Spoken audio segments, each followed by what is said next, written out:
Þá annar liður, ársreikningur Akureyrarbæjar fyrir árið 2017. Það bæjarfulltrúi Guðmundur Baldvin Guðmundsson sem tekur til máls.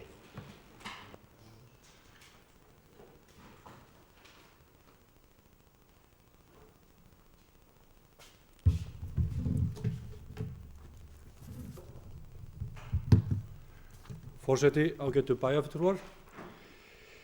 Hér tekið fyrir fyrsti liður í fundargerð bæjarráðs frá 12. apríl síðastliðnum en bæjarráð vísaði ársreikning 2017 til fyrri umræðu í bæjarstjórn og eins og bæjarfulltrúar vita þá þarf að taka þennan reikning til umræðu tvisvar í bæjarstjórn og seinni umræðan mun eiga sér stað 8. maí næstkomandi.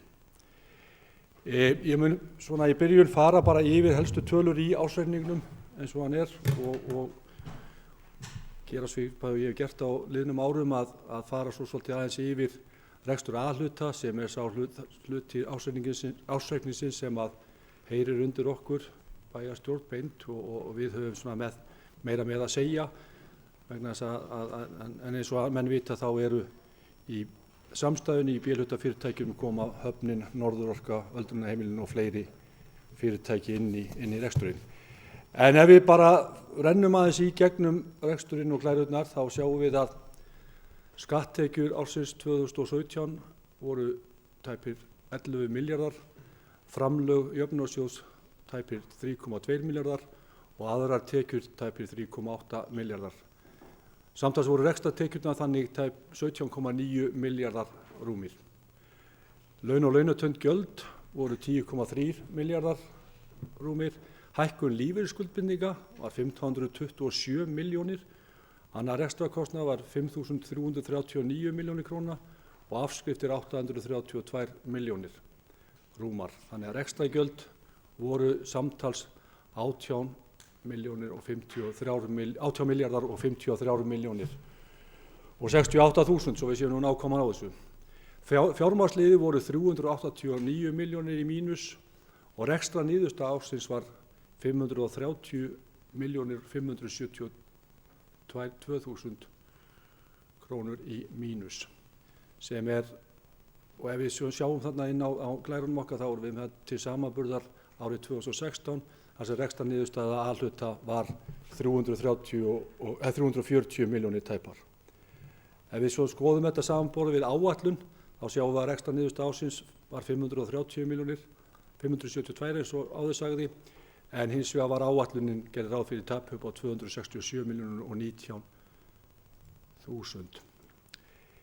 Þarna sjáum við alltaf að það helst að hækkun lífeyrisskuldbindinga ríflega milljarði hærri heldur en gert var ráð fyrir í áætlun og munar þar mestu uppgjör á lífeyrisskuldbindingu við brú þar sem jafnvægissjóðurinn á tæpa 700 milljónir gjaldfærður í reikningnum. Við sjáum líka þá að fjármagnsliðir eru töluvert betri heldur en áætlanir gerðu ráð fyrir og munar það mestu það að verðbólga var afskaplega lág á árinu 2017. Ef við förum síðan í A- og B-hlutann þá sjáum við að rekstrartekjur samstæðunnar eru tæpir 24 milljarðar samanborið við 22,5 milljarða árinu 2016 og rekstrargjöld voru 2,5 milljarðar tæpir samanborið við 21,8 milljarðar tæpan á árinu 2016.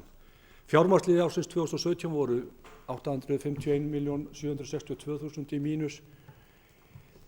Þarna kemur til tekjuskattur, þarna komið inn Norðurorka sem að greiði tekjuskatt upp á 61 milljón fyrir rúma og áhrif hlutdeildarfélaga í Norðurorku eru rétt rúmar 19 milljónir.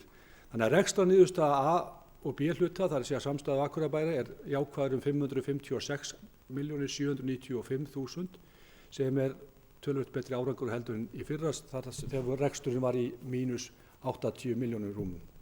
Og ef við berum þetta sama við áætlunina þá sjáum við að rekstrarniðurstaða ársins 2017 þarna rúmum 320 milljónum hærri heldur en á síðasta ári, heldur en áætlun gerir ráð fyrir og þarna munar náttúrulega svolítið breyting á milli A- og B-hluta það að hækkun lífeyrisskuldbindingar þarna bara 1123 milljónir, þess að þarna búið að tekjufæra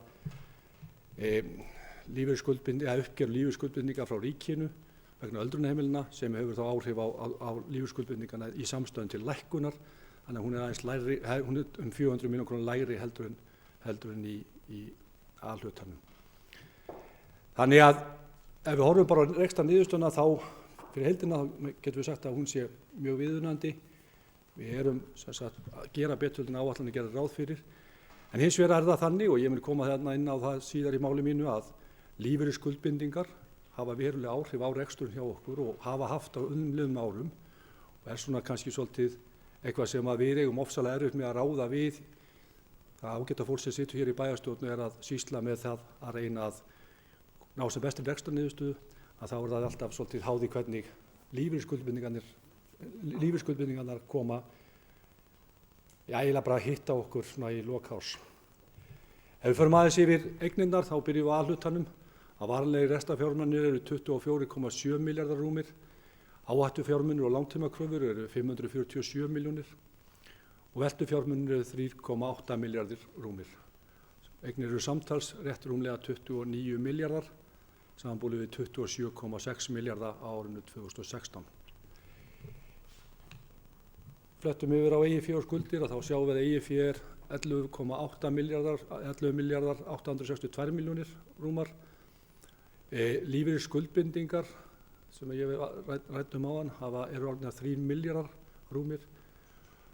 Skuldir við lánastofnanir eru 9,7 milljarðar og leiguskuldir 450 milljónir og langtímaskuldir þannig alls 10,1 milljarður rúmur. Skammtímaskuldir eru 3,5 milljarðar, skammtímaskuldir á eigið fyrirtæki 506 milljónir, þannig að samtals eru skammtímaskuldir 4.039 milljónir króna og eigið fé og skuldir rétt rúmið 29 milljarðar. Ef við horfum á eignir A og B-hluta þá var þarna viðskiptavild hjá Norðurorku upp á tæpa 61 milljón króna og síðan er varanlegir rekstrarfjármunir 38,5 milljarðar rúmir. Áhættufjármunir og langtímakröfur eru milljarður. Handbært fé og skammtímakröfur samtals eru 5,8 milljarðar tæpir, þar að segja veltufjármunir og eignir alls 45,4 milljarðar samanborið við 42,5 milljarða tæpa árinu 2016.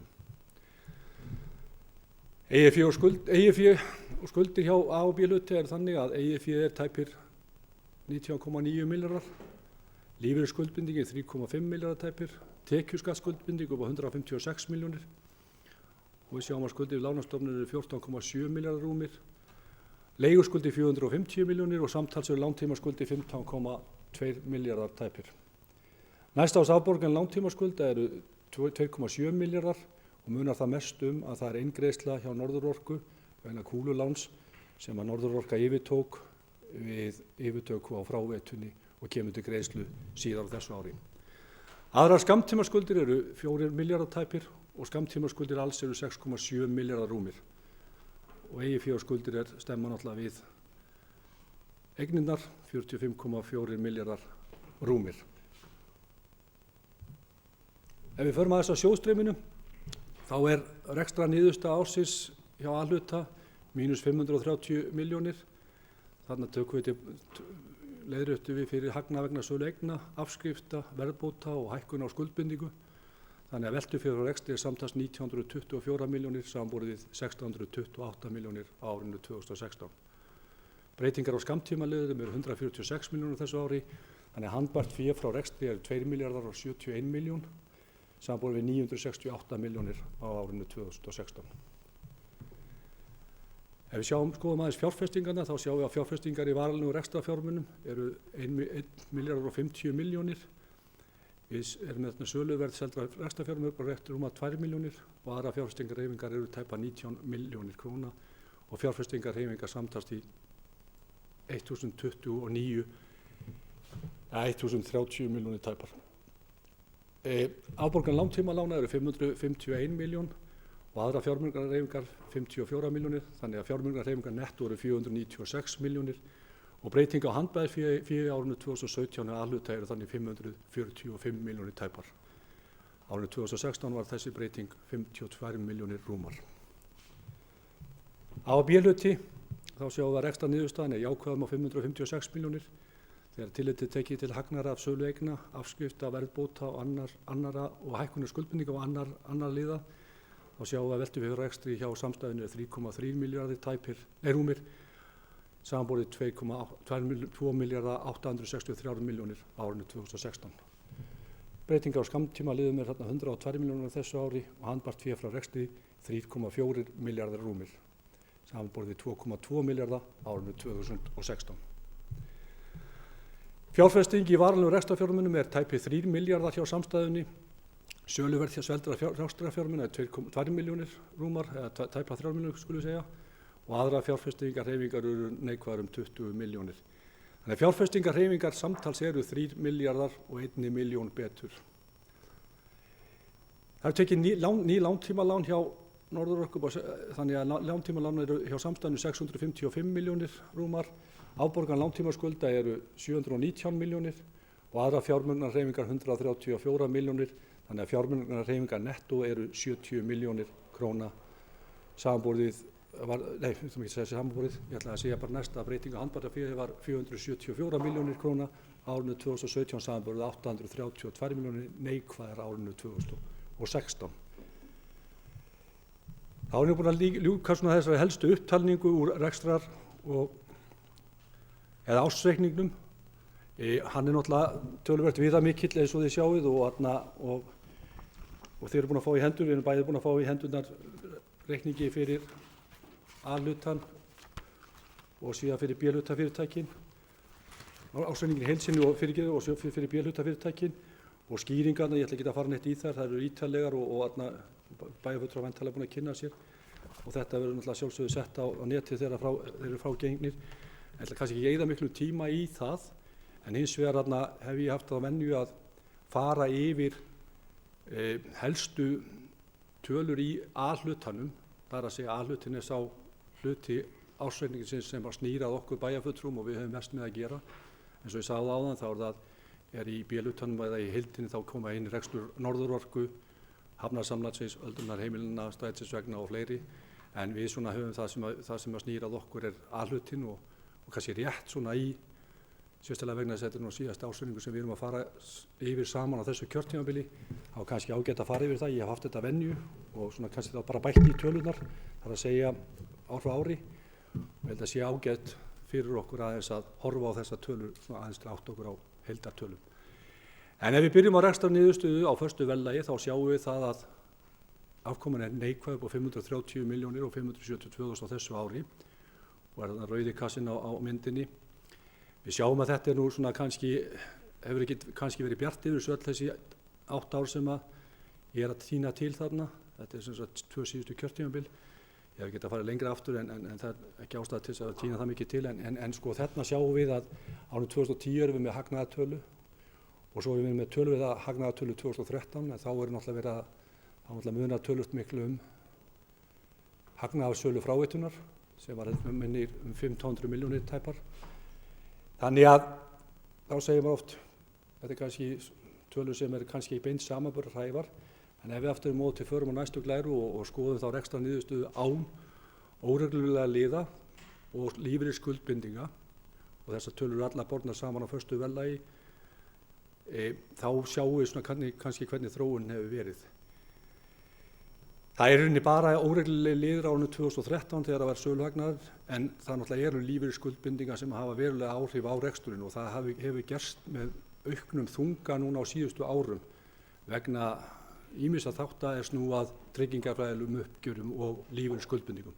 En við sjáum út frá þessu þegar búið er að netta þetta fyrir þessum liðum að árið 2017 er þá besta rekstrarárið ef að horft er framhjá óreglulegu liðum og lífeyrisskuldbindingum. 997 milljónir króna tæpar í hagnað. Og þá sjáum við kannski á næstu glæru gjaldfærða lífeyrisskuldbindingar á föstu verðlagi og þá sjáum við í rauninni hvernig þetta hefur þróast hjá okkur á liðnum árum. Að við erum að tala þarna verulega gjaldfærslu á þessum 4 árum. Ég man ekki, ef við fljóta hugreiknum, ég man ekki hvort það var 3,3 milljarðar eða 3,5 milljarðar sem við erum búin að gjaldfæra í lífeyrisskuldbindingar á þessum 4 árum. og það náttúrulega hefur óneitanlega áhrif á niðurstöðu bæði A-hluta og aðalsjóðs. Þegar við erum að skoða okkur og bera okkur saman við aðra þá hlutfallið, auðvitað eru allir að glíma við lífeyrisskuldbindingar, en hins vegar Akureyri dálítið stór í lífeyrisskuldbindingum hlutfallslega miðað við önnur sveitarfélög, þess að við erum við með langa sögu og auk þess erum við með höfum við reynslu sveitarfélög lengri tíma og lífeyrisskuldbindingar þannig komið kannski þyngra á okkur heldur en hefði allir orðið. En hvað það? Þetta kannski skýrir það og þarna sjáum við rauninni hvað við höfum þurft að glíma við og ég stundu sagt að þegar verið að taka lífeyrisskuldbindingar þá þetta svolítið að fá á sig, sturtu í lok árs. Við erum að berjast fyrir rekstur og reyna að ná betri niðurstöðu og höfum verið að gera ágætlega í því, en svo koma lífeyrisskuldbindingar og í þessu tilfelli erum við þarna að tala einhverja 1500 milljónir hjá A-hlutanum og þar munar alltaf töluvert miklu uppgjör við brú sem 700 milljónir króna sem var, eins og ég sagði áðan, uppgjör á jafnvægissjóðnum og sem sagt hluti af því uppgjöri. Aðru leyti nú stór hluti af þessu líka vegna skuldbindinga okkar í lífeyrissjóði starfsmanna Akureyrarbæjar sem svo sem kannski það sem við erum alltaf að glíma við. Og menn velta fyrir sér af hverju þessi lífeyrisskuldbindingar hækka svona mikið. Það náttúrulega kemur til náttúrulega að launahækkanir. Launahækkanir hafa bara bein áhrif á lífeyrisskuldbindingar og það náttúrulega líka ræður það hvernig ávöxtur lífeyrissjóðana hverju sinni. Og í þessu tilfelli lífeyrissjóð starfsmanna Akureyrarbæjar.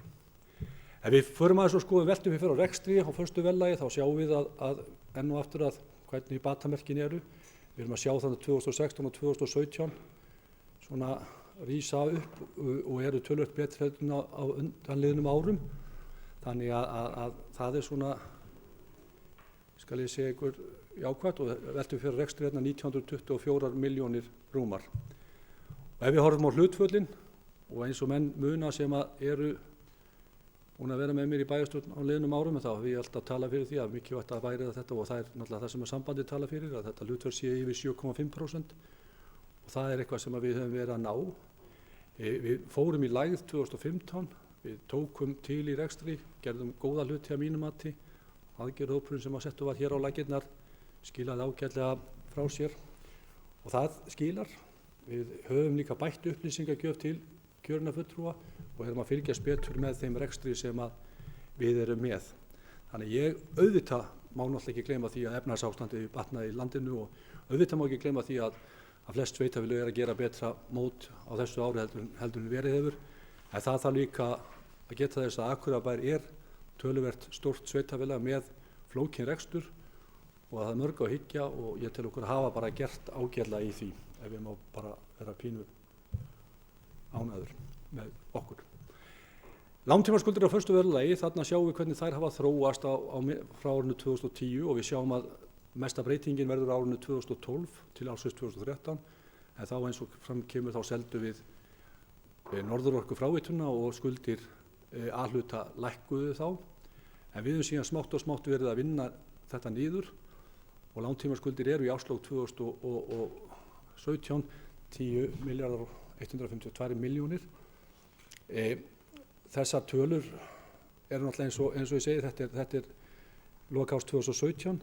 Hins vegar sjáum við og þróun hefur verið jákvæð, hins vegar sjáum við þegar við förum á næstu glæri að skuldir og skuldbindingar á föstu verðlagi, þær hins vegar hafa hækkað og þar kemur náttúrulega til vegna þessara hækkunar á lífeyrisskuldbindingum að þá höfum við séð þetta aðeins stíga upp að við með þeirri hækkun og með sama tíma við höfum verið að vinna á skuldum að þá hafa skuldbindingar hækkað þannig að við höfum svona sjáum það að skuldirnar eru aðeins hærri á þessu ári heldur en á síðasta ári, heildarskuldir og þegar skuldbindingarnir komnar inn í en það svona, já eins og ég segi, það eitthvað sem við eigum mjög erfitt með að ráða við. Og ef við förum á skoðu skuldarhlutfall samkvæmt reglum með fjárhagslegum viðmið þá sjáum við að þau eru sömu á árinu 2016 eða 82%. Ég held að við getum alveg sagt svona út frá stærð sveitarfélagsins að það mjög ásættanlegt hlutfall og við erum svona í fremstu röð þeirra þessar stærri sveitarfélagi í skuldarhlutfalli. Nú ekki alveg búin að koma með alla tölur en við svona höfum verið að vinna á þessu og frá árinu 2012 hefur þetta hlutfall farið úr 123% niður í 82% og í rauninni hefur við batnað 18% frá því í 2013 þegar fráveita var seld. Aðeins áfram að við horfum á fjárfestingar á föstu verðlagi Og þar kemur enn og aftur eitthvað sem við höfum verið að ræða hér í bæjarstjórnarsal á þessu kjörtímabili og var kannski það var svona vegferð sem byrjaði að einhverju leyti í lok síðasta kjörtímabils, það er að segja að draga úr fjárfestingum. Við höfum verið að fjárfesta bara hæfilega að mínu mati. Við höfum svona verið það er margt sem við ráði, höfum við bara senkað framkvæmdum og ég held þegar að uppestaða þá þetta verið bara skynsamt allt saman í ljósi þeirra þenslu sem í umhverfinu. Þannig að fjárfestingar á föstu verðlagi eða bara fjárfestingar hjá alhlutanum á síðustu árum hafa bara verið að mínu mati hóflegar og skynsamar. Og við getum bara séð það sérstaklega þegar við horfum á næstu glæru hvernig þessar fjárfestingar hafa verið frá árinu 2002. Það er að segja að það er nú sá tími sem ég hef tínt saman þessar tölur til þess að halda utan um. Þá sjáum við í rauninni hvernig súlurnar þarna á seinni hluta tímabilsins eru töluvert mikið minni heldur en voru þarna áður. Jú, það við ætlum að geta kasta rýrð á þessar fjárfestingar sem áttu sér stað á þessum tíma. Það voru að mörgu leyti þarfar og góðar en auðvitað líka auðvelt að missa fram að sér vissa tökin ef að menn eru of gírugir. En ég vil meina að við höfum svona kannski siglt ágætlega í gegnum þetta. Og þá er það bara svona til að sýningu þá hvernig þetta hefur verið ef við bara berum saman annars vegar fjárfestingar eftir kjörtímabilum, annars vegar fjárfestingar og hins vegar veltu fyrir rekstri, þá sjáum við þetta glöggt. Að árunum 2002 til 2005 þá er fjárfest fyrir þarna rífilega 9 milljarða á verðlagi árslok 2017. Á sama tíma og veltu fyrir rekstri var 4,5 milljarðar, tæpi 4,6 milljarðar. Á þessum árum var semst verið að fjárfesta fyrir rífilega helmingi meira heldur en reksturinn skapaði af peningum til þess að standa undir bæði afborgunum lána og fjárfestingum. Árið 2006 til 2009 þá er hlutfallið jafnvel verra. Þá er fjárfest fyrir 8,3 milljarðar rúma og veltu fyrir rekstri er tæpi 3,9 milljarðar. 2010 fer nú aðeins að draga saman með veltu fyrir rekstri og fjárfestingum þegar að fjárfestingar eru 5,8 milljarðar tæpir og veltu fyrir rekstri 4,4 milljarðar. En svo horfum við á þetta tímabil þar sem við erum að ljúka nú og þá erum við að tala um það að fjárfestingar í heildin eru 3,4 milljarðar tæpir og veltu fyrir rekstri á sama tíma eru 5,5 milljarðar tæpir. Þetta kannski segir okkur meira en mörg orð, þessi mynd, hvernig þetta kjörtímabili hefur verið. Það segir okkur líka það að árinu 2002 til 2005 var þessar framkvæmdir voru fjármagnaðar með lántökum. 2006 til 2009 seldum við Landsvirkjun. 2010 til 2013 seldum við fráveituna. Framtíðinni höfum við ekkert að selja. Við þurfum að sníða okkur stakk eftir vexti og við þurfum að gæta aðhalds í öllum rekstri, fjárfesta skynsamlega og ég tel að við höfum eftir þessi 4 ár skila okkur búi sem að gefur okkur tækifæri til þess að halda áfram að reka gott samfélag og gera það vel. En það eru ýmis mál sem að við höfum svona lagt mikla áherslu á og er erfitt að eiga við og það er til að mynda rekstur öldrunarheimilanna og meðgjöf okkar með þeim rekstri. Við höfum nýverið sent heilbrigðisráðherra bréf þar sem við höfum krafið hann greiðslu á uppsöfnum rekstrarkostnaði sem að bærinn hefur greitt fyrir öldrunarheimilina á síðustu árunum 2012 til 2016. Og nú þá voru það með þessa tölur einhver 843 milljónir og nú hefur bæst við 238 milljónir, þannig að við erum búin að tala um einhver 1100 milljónir sem við erum búin að gjaldfæra í rekstrinum okkar á þessum árum sem að við teljum að ríkið eigi að greiða. Þetta er náttúrulega engan veginn ásættanlegt og ég er búin að vera í samskipti við þingmenn, bent þeim á það að fjármálaáætlunin gerir ekki ráð fyrir því að þessi aukið daggjöld til þeirra hjúkrunarstofnana sem eru í landinu í dag. Og sama tíma ætla menn að bæta í hjúkrunarheimili í landinu og auka þar með á vandann að mínu mati. Þetta er náttúrulega bara ekki boðlegt og við þurfum bara öll sem eitt að reyna að þrýsta á okkar fólk hvar í flokki sem við stöndum til þess að vinna með okkur í þessu máli. Það er ekki ásættanlegt að Akureyrarbær skuli standa frammi fyrir því að þurfa að greiða með öldrunarheimilum meðan önnur sveitarfélög er ekki í þeirri stöðu. Og við þurfum bara að ýta á þetta. Ég held að sé í rauninni, mín persónulega skoðun er svo að rekstur öldrunarheimilum sé betur komið hjá okkur heldur en ríkinu og ég tel að við getum gert góða hluti og við getum á komandi árum unnið að miklum samlegð í rekstri málum aldraðra. Það er stórt verkefni framöndan í þeim málaflokki og við eigum bara að geta verið svolítið gírug í því. Við höfum allt til alls í þessu samfélagi til þess að gera vel í þeim málum. Við erum með gott velferðarkerfi og eins og einn góður maður sagði mér sem þekki vel til í félagi eldri borgara á landsvísu, hann sagði að það er hvergi betra að verða aldraðar heldur en á Akureyri. Það er bara eitthvað sem við erum að vinna með. En við þurfum náttúrulega líka að fá sanngjarnt og við þurfum að gæta í sanngirni og ríkið þarf í rauninni að standa við sitt í þessum málum. En bara svona síðustu glærunum minni á, en ég ber þennan reikning bara hér upp, eins og ég sagði á hann er lagður fram hér til fyrri umræðu og það er ekkert verið að afgreiða neitt í dag, en mér finnst ástæða til að horfa bara aðeins öxl. Við getum sagt að við séum að fara hér frá þessu með trausta fjárhagsstöðu.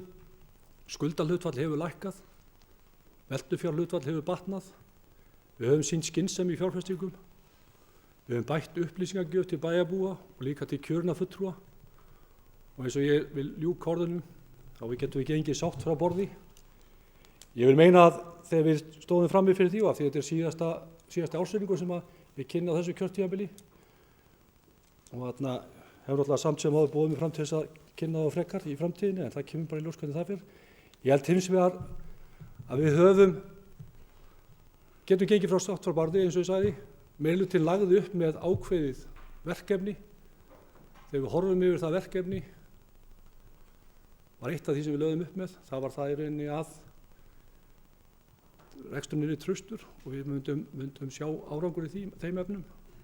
Ég tel að það hafi tekist, þannig að ég sé bara yfir ánægju minni með þennan reikning. Þetta getum við alltaf gert betur. Ég veit að það mun örgulega koma í þessar umræður sem er hjá sér stað hér á eftir, einhver umræður það og það er alveg rétt. Hins vegar er eitt sem að við erum núna að ljúka og vonandi náum að klára áður en við munum klára áður en við göngum frá borði hér í maí. Það er það að við erum að vinna að upplýsingum og gögnum vegna 10 ára áætlunar og ég held að þegar að ný bæjarstjórn tekur við í haust með þá stöðu sem að er í þessum reikningum í dag og þá stöðu sem að við erum að horfa á, þeirri stöðu sem við erum í dag og þá með þeim gögnum sem að þá fyrirliggja að þá verður bara spennandi að takast á við verkefni næstu ára. Takk fyrir. Bæjarfulltrúi Guðmundur Baldvin hefur lokið máli sínu og þá tekur til máls bæjarfulltrúi Preben Jón.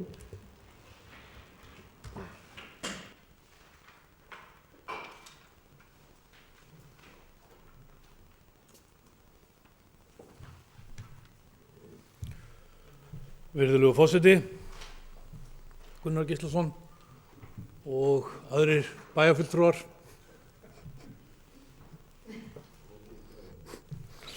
Ég var nú að fá að segja þetta.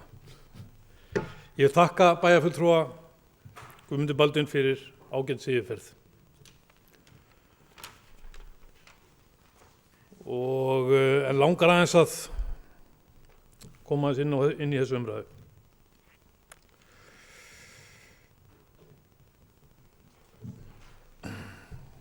Ég skil alveg þegar við erum að tala um lífeyrisskuldbindingarnar að þær hafa hennar áhrif á reksturinn og ég sem rekstrarmaður hef ég töluverðar áhyggjur af því þegar rekstrarniðurstaða er í mínus. Við erum samt 530 milljónir í mínus í A-hlutanum og það veldur mér töluverðar áhyggjum en ég er ekkert að fara að líma í gónum. Það sem þegar ég skoða rekstrarniðurstöðu annarra sveitarfélaga, það er ekki öll sveitarfélögin búin að gefa út ársskýrsluna, en ef við berum okkur saman við önnur sveitarfélög og þá sjáum við að Akureyri er næstum með 100% launahlutfall á móti skattekjum. Reykjanesbær 60%, Hafnarfjörður 61%, Kópavogur 67%, Reykjavíkurborg undir 70%. Þessi félög eru öll að skila í A-hlutunum töluverða hagnað. Kópavogsbær 2 milljarðar á móti mínus 500 í okkur. Reykjanesbær 1,2 milljarða, Hafnarfjörður 740 milljarða. Nei, 740 milljónir fyrir ekki. Og það ágæti að vera milljarða, það getur nú látið okkur hafa smá. Hér er klárlega vitlaust gefið. Það getur ekki verið að bæjarfélagin eins og við þurfum að vera með 100% launahlutfall af skattekjum á meðan önnur með 60-65%. Það er gríðarlegur uppgangur á Suðvesturhorninu með þessar tölur, ég skil það þannig. Það er ekkert að gera sér okkur þannig að við erum alltaf einhverju varnarbaráttu. Og vera með aðalsjóð í mínus 500 milljónir á móti þessum tölum annarra sveitarfélaga, það er ekkert sanngjarnt, sanngjarnt barð þegar kemur að vera á íbúðamarkaði. Kópavogsbær hefur ykkur 8 milljarða í afgang þegar er búið að greiða laun og launagjöld. Við höfum 500 milljónir. Auðvitað skuldastaðan töluvert hærri í skuldahlutfalli hjá þessu bæjum, Kópavogur 133, Hafnarfjörður 135, Reykjanesbær 189, á móti við erum með 82%.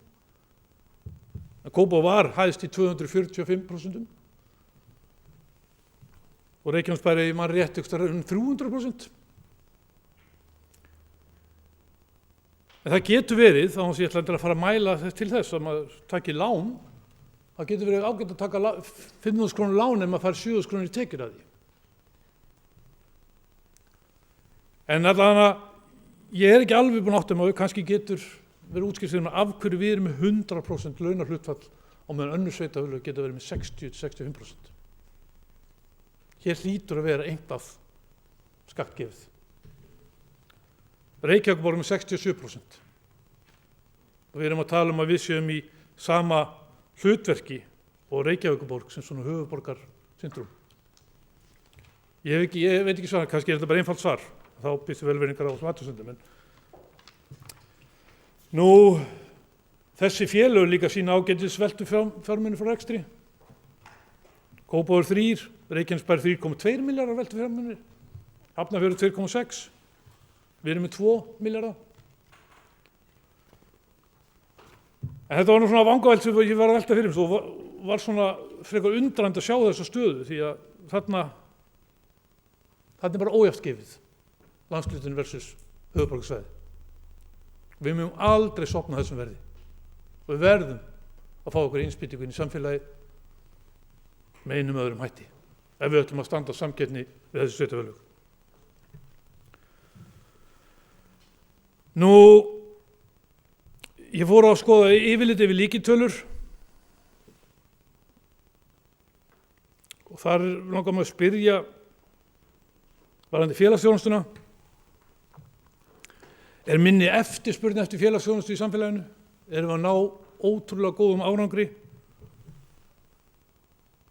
Nú, félagsþjónustan hefur lækkað krónulega séð frá 2015 úr 3.350 milljónir í 3.335 milljónir.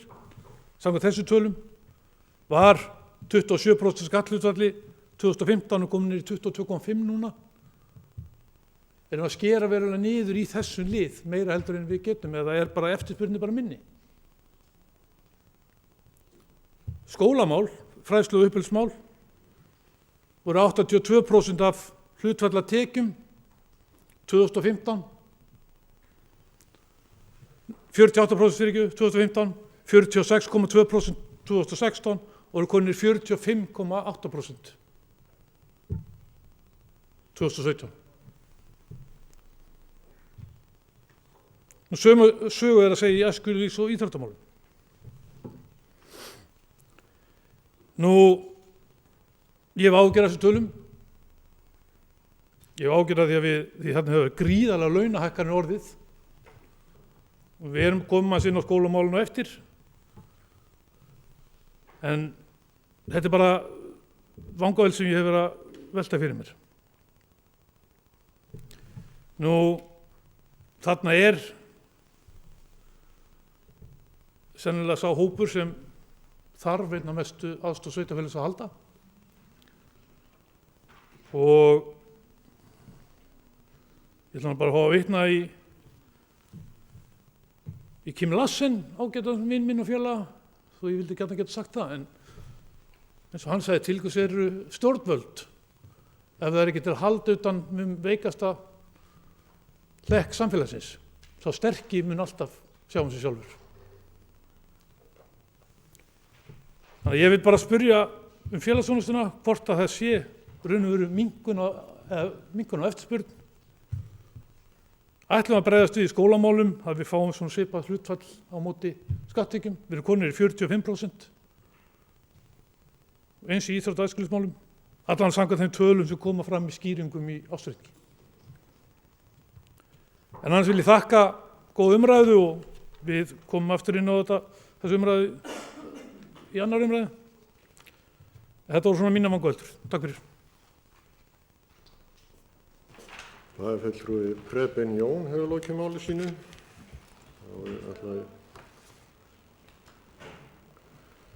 Þá ætla ég að biðja aldursforseta, bæjarfulltrúa Baldvin Valdimarsson, að taka við að mér hér, stýra fundi, meðan ég fyrir ræðustól.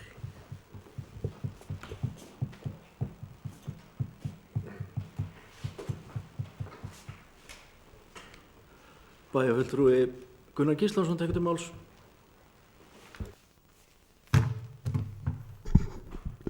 Forseti, ágætu bæjarfulltrúar. Það byrjaði að þakka bæjarfulltrúa Guðmundi Baldvin fyrir greinargott yfirlit og góðar upplýsingar úr ársreikningi og samantekt á þeim upplýsingum. Það er alveg rétt sem hefur komið hérna fram að þessi ársreikningur lítur ágætlega út ef við horfum fram hjá lífeyrisskuldbindingunum sem slíkum.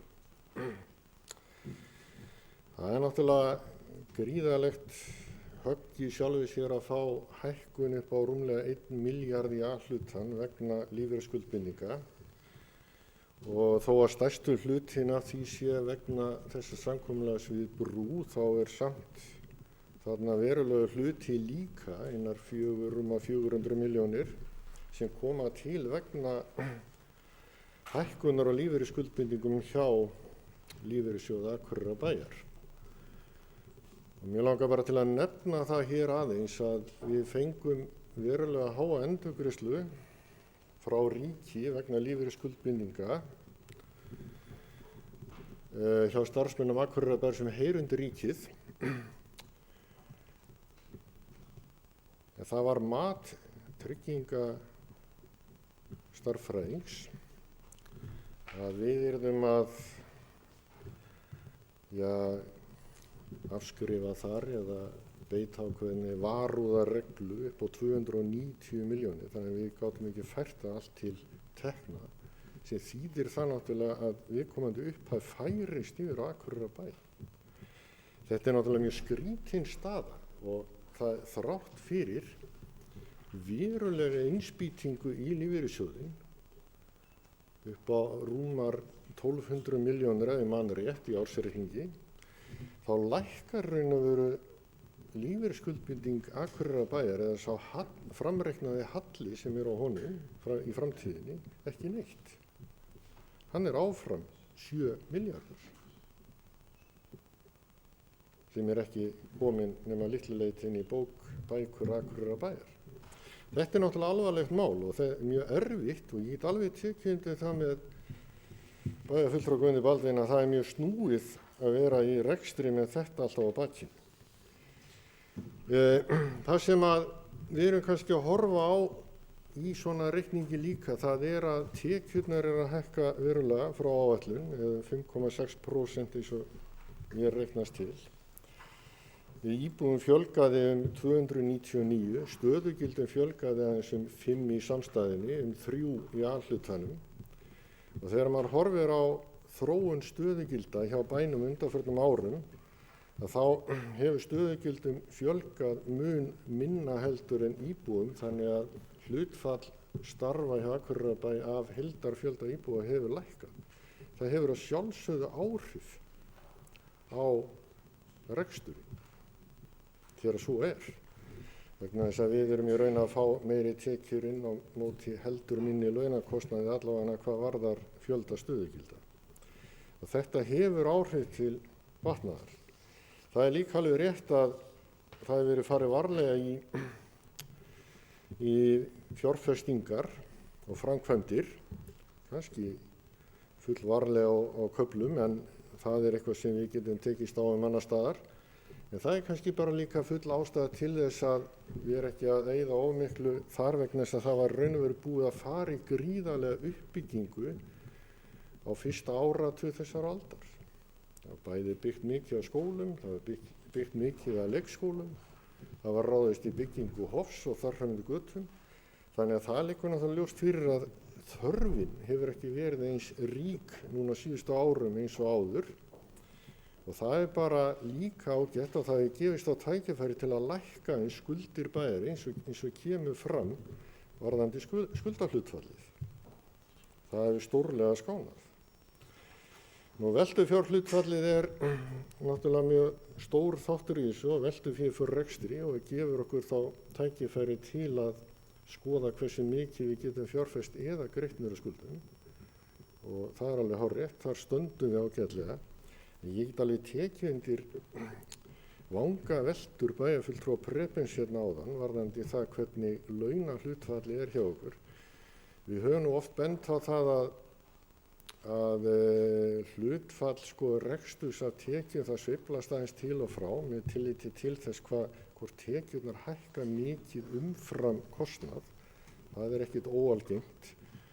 Og þegar ég var nú einhvern veginn að skoða rekstur hér á árum áður að þá kom í ljós að þegar tekjur hækkuðu mikið þá náttúrulega var þetta hlutfall eitthvað lægra en þá var venjan sú reglan svona fram undir hrun 2008 að útgjöld voru hækkuð verulega árið eftir vegna þess að menn væntu sams konar tekna og þar með lagaðist þetta hlutfall aftur. Ég held að skýringin á þessu háa hlutfalli launa hjá Akureyrarbæ sé að mörgu leyti fólgið akkurat í því hvað við erum með mikinn rekstur á herðunum og ég held að öldrunarheimilin skýri það einhverju leyti líka. En þetta eitthvað sem við þurfum náttúrulega að fara í gegnum og skoða því að þetta alveg rétt sem bæjarfulltrúi Preben bendir hérna á að það ástæða kannski til að skoða það hvernig stendur á þessu. En þetta eitthvað sem við þurfum að leggjast aðeins í nánari pælingar á. Ég var ekki búinn að bera saman við önnur sveitarfélög hvað þetta varðar. En að öðru leyti þá ætla ég nú bara að lýsa allavega ánægju minni með það að okkur hafi tekist og það hefur tekist að halda vel í þessum rekstri. Staðan að mörgu leyti ágætt þrátt fyrir þessa stöðu sem komin og fyrst og fremst vegna þessara lífeyrisskuldbindinga. Og það hefur verið ágætt í samstaða það svona heilt yfir fjárhagsáætlunarvinnunni, hvernig hún sett upp og menn hafi svo sem ekki alltaf verið sammála alla þætti þess. Og þá læt ég máli mínu lokið, takk. Bæjarfulltrúi Gunnar Gíslason hefur lokið máli sínu og biðja hann að taka eftir við stjórn fundarins.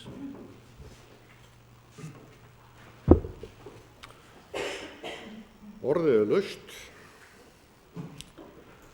Bæjarfulltrúi Guðmundur Baldvin hefur óskað eftir að taka til máls.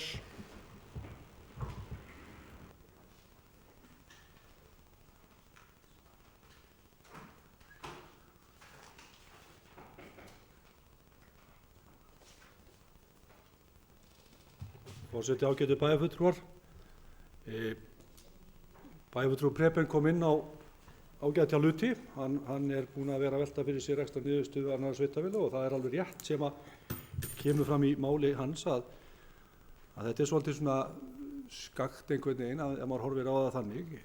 Ef við aðeins förum í þessi samanburða, ég er nú ekki alveg að ná hvernig Reykjavík er í þessu sambandi, en ef við horfum á hin sveitarfélögin, þá náttúrulega er þannig að við náttúrulega erum að reka töluvert mikið af þjónustu í málefnum fatlaðra og þar koma tekjurnar í gegnum jöfnunarsjóð sem að kannski skýrir að hluta til þessar skekkju vegna þess að meirhlutin af því sem að jöfnunarsjóður að greiða fyrir er náttúrulega þjónusta sem við erum að veita með launum og launin eru þarna inn í launum og launagjöldum, þannig að það þarf aðeins að skoða þetta samspil þarna á milli og kannski ágætt að greina það. Ég er svo sem þetta við höfum verið að gera, ég er ekki með neitt gögninu mín í tölvunni núna, en við höfum svona aðeins verið að skoða þennan samburð, en þetta hefur verið svona í gegnum tíðina. Við höfum verið með þetta hlutfall, við höfum verið með stærra hlutfall í launum og launagjöldum sem að hluta til skýrist af þeirri þjónustu sem við erum að veita og tekjurnar koma í gegnum málaflokkinn þess að þetta framlega jöfnunarsjóðs. Þannig að það skýrir einhver hluta þetta. Hins vegar varðandi félagsþjónustu og lækkunna, við þurfum bara aðeins að greina það, en sko hluti af því er það að við erum að fá greitt meira fyrir öryggisvistun. Það var þarna á tímabili sem við vorum ekki að ná, þannig að við erum komið með meiri tekjur þar inn. Líka það eru húsaleigubætur, skekkja þessa mynd, þær voru þarna inni sem við vorum að greiða áður. Þannig að ég held að það sé kannski það sem að skýra þetta hluta, en við skulum bara taka þetta í greiningu á milli umræðina og svona skoða. Þannig að ég vildi bara koma upp á meðan ég var í ferskur þessu sko. En ég held að þetta sé nú kannski helsta skýringin, en hins vegar er það líka sem að maður hefur pínulega áhyggjur af og það er bara þannig að þegar maður horfir á útsvarstekjur, hvernig þær eru að skila sér og hvernig svona þróun er á útsvarstekjum, við höfum rætt það í bæjarráði og við höfum rætt það bara okkar í millum að útsvarstekjur eru að hækka meira á landsvísu heldur en hjá okkur.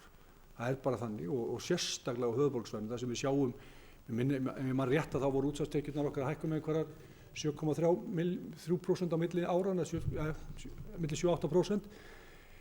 Staðgreiðslan var að hækka einhver 8%, ef ég man rétt. Staðgreiðslu tekjur sem er oftast að skoða, á meðan þetta var að hækka yfir 10% af landsmeðaltali og í sömu sveitarfélögum kannski 12-14%. Þetta munar rosalega miklu þetta. Það er líka annað því að hann talaði um rekstrar niðurstöðu annarra sveitarfélaga, þá er það líka eitt sem að skekkir myndina, það er þessar lóðarsölur sem við erum ekki með í okkar bókum. Það er að segja við erum alltaf bara hér að rukka gatnagerðargjöld, en mörg sveitarfélög eru að hagnast verulega á lóðarsölum. Það er svona líka sem er svona gerir þetta allt sem að skakt, en hins vegar er það þannig að við verðum bara að horfa svolítið á það hvernig okkar rekstur er og það höfum við reynt að gera og snýða okkur þá stakk eftir þeim vexti. En auðvitað þurfum við bæði auðvitað þurfum við náttúrulega, og kannski ég fyllist svona svolítið bjartsýni þegar við sáum íbúa þróun árinu 2017, að kannski erum við að komast í svona þann gíra við okkur að fjölga hraðar og eftir sem okkur fjölgar hraðar, auðvitað kannski þá eykst þjónustan, en vonandi eykur það líka tekjur sveitarfélagsins til lengri tíma. Takk. Bæjarfulltrúi Guðni Baldvin hefur lokið máli sínu, orðið er laust. Það kveður sér engin hljóðs. Þá er ársreikningi vísað til annarrar umræðu í bæjarráði og málið afgreitt.